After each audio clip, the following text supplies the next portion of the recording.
there wouldn't be anything. There wouldn't be the world without the consciousness or that energy field, because it underlies everything that is.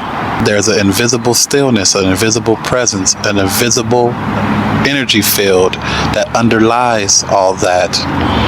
No one has really evolved being in their comfort zone. Usually human beings have to be pushed to a certain limit to look for something different within themselves, around them, or whatever it may be.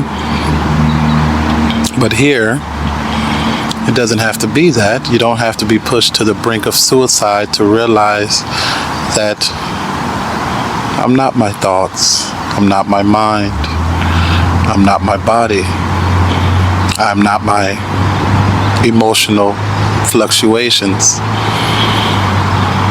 There's something within me that's a little deeper than that.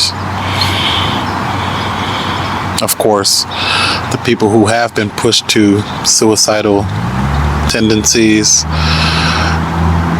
didn't know that, of course, because if they did, that would be the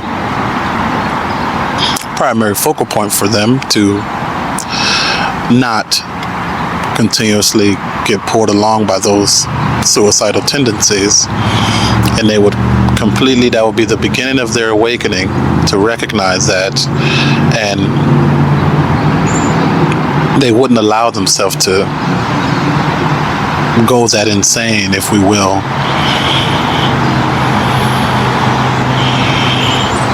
So, yes, the comfort zone is what it is. The comfort zone, you're comfortable with what is, what's going on, and you don't think you need anything else. That's fine. But sooner or later, something may happen to where you're looking for some kind of ease, some kind of peace. And if you only have been in your comfort zone throughout your life, you won't know what that is, that deeper sense of being. And you may be pushed to the brink of insanity if it hasn't happened already.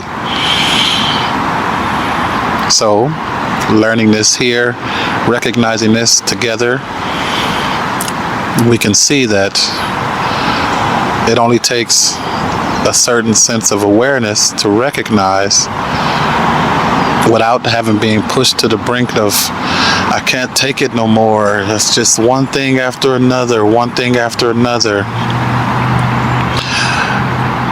Not having to be pushed to that, and just realizing that there's a deeper dimension that underlies your thought, that underlies your mental fluctuation, that underlies your physicality.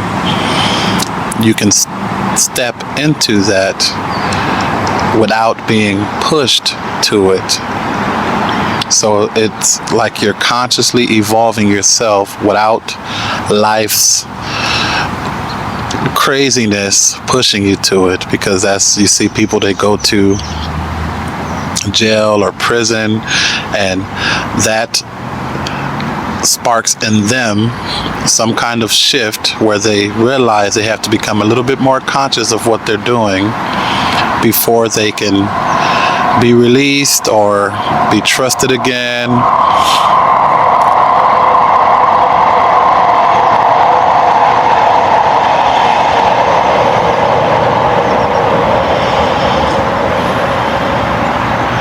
I always like to give a moment of awareness to the louder sounds. The cars are okay, the occasional bird or animal or human you may hear, but when they have a louder sound, I'd like for you all to be able to hear it and shift your attention to your breathing and awareness. So you may see me when I hear a louder sound, that's the train up there. Allow us to actually go deeper into that, because ultimately that's what we're talking about here, being able to do that throughout your daily life and not just continuously be pulled along by the human dimension of who you are. Because usually, from what I've observed, through human nature, only being identified with the human dimension of who you are becomes very frustrating after a while. Not knowing yourself on a deeper level, that being dimension, there's never really any ease. So you have to balance the two, the human and the being, and that allows you to be more of a peaceful human being. And you're not completely taken over or frustrated with situations, because you recognize that I'm not only the thought process, the emotional process, the sense perceptions, but there's an invisible stillness, an invisible presence, an invisible energy field that underlies all that, which without the invisible energy field, there wouldn't be the name, the background, the culture.